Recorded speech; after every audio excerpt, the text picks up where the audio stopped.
2024 elections and beyond, Sakeliga's strategy and what we will do next. The national election has ushered in more fluid and competitive political dynamics. Most analysis is currently focused on how this may lead to better government and state administration, a hopeful thought. But at Sakeliga, we also ask how it affects our long-term strategic aim. In this increasing political complexity, we see opportunities not only to improve the government's impact on the business environment, but also to ultimately redefine the state's role in the economy. Because elections emphasize short-term political matters, it is easy to forget that the role of the state itself can and at times must be changed.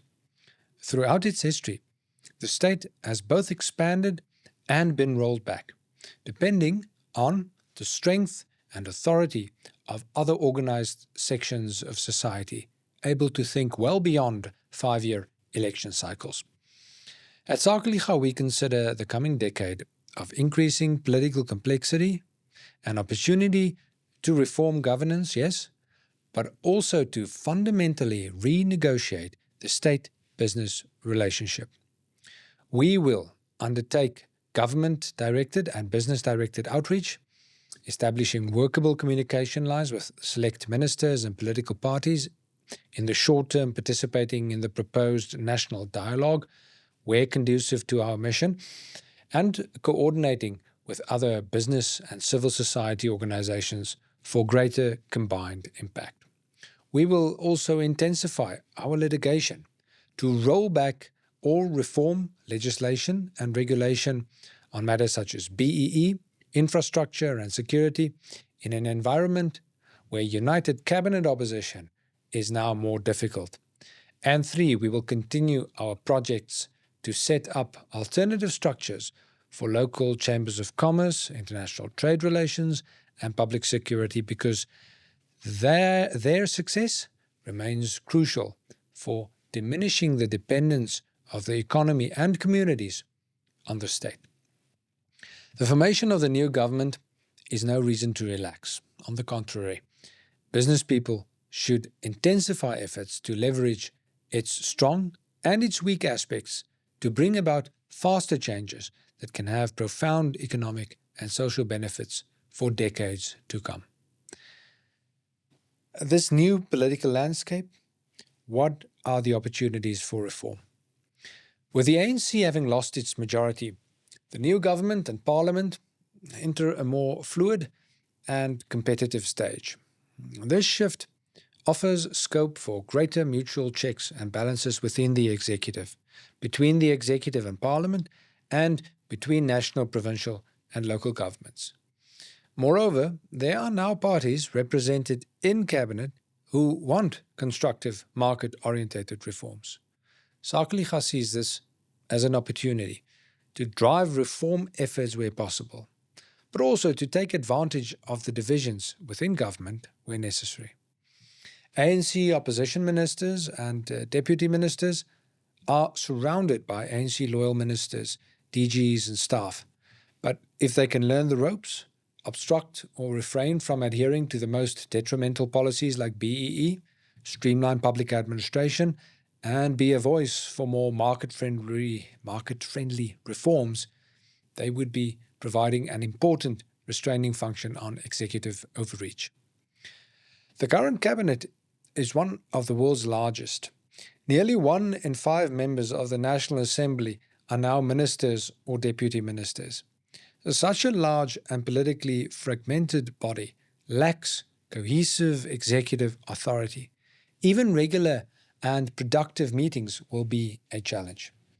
This feature can be leveraged to exert pressure on cabinet from outside, such as through multiple, comprehensive and concurrently running court cases.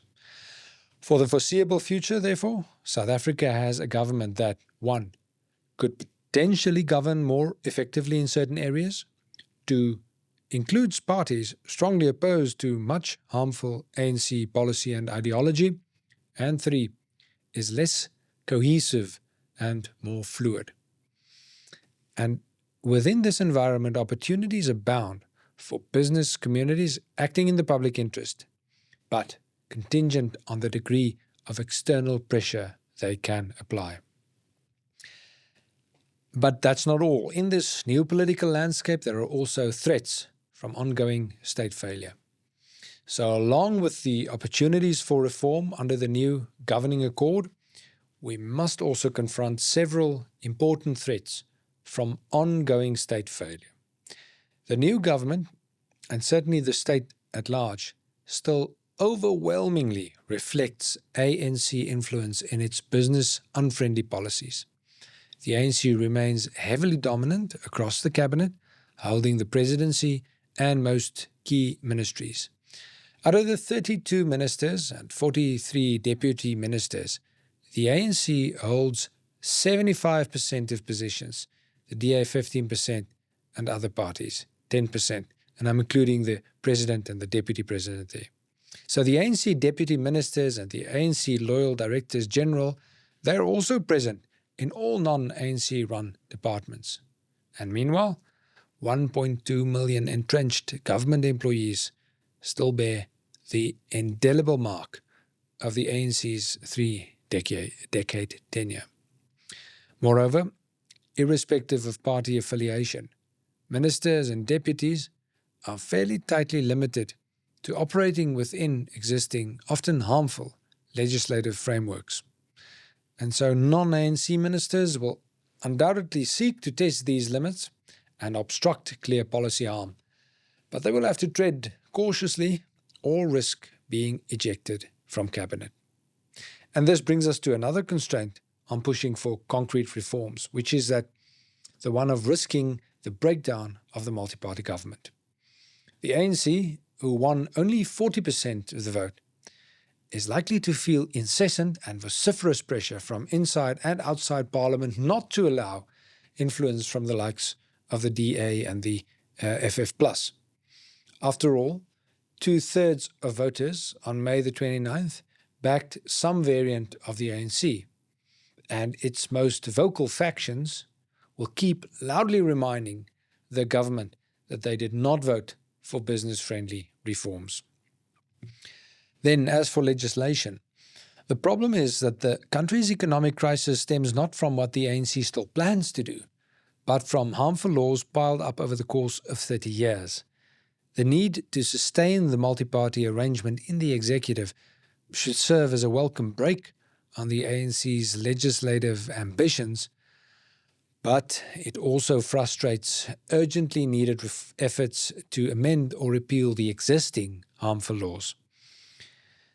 Taken together, these realities underscore the likelihood of persistent state failure and harmful interventionism remaining in some very key areas.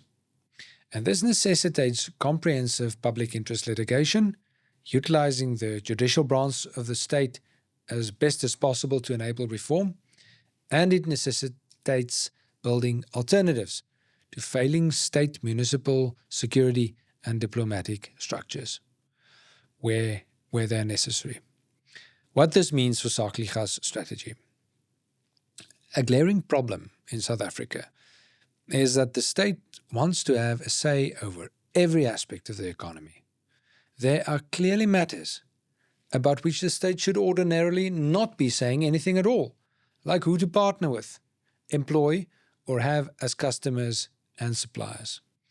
And in areas covering trade regulation, property protection, infrastructure, and security, the state should often either not be involved or at least stop monopolizing.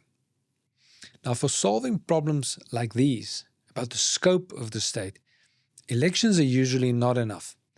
They distribute power within the state, but they should not be relied upon to change the role of the state.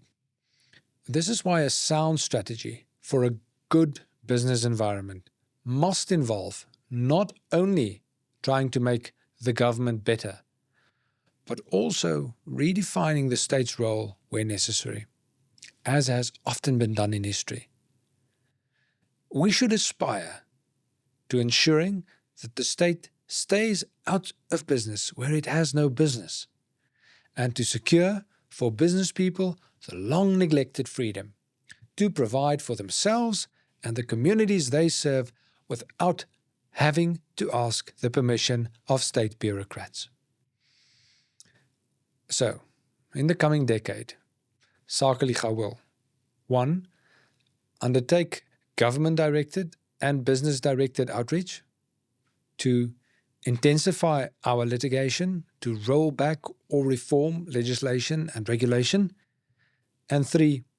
Continue our projects to set up alternative structures for diminishing the dependence of the economy and communities on the state. This mission transcends electoral shifts.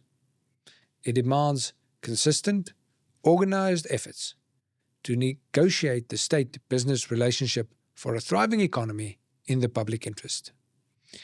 You and your fellow funding partners and friends of Sakeliga play an indispensable role in this effort, and your support is a worthy and vital investment in securing a prosperous future in the place we love.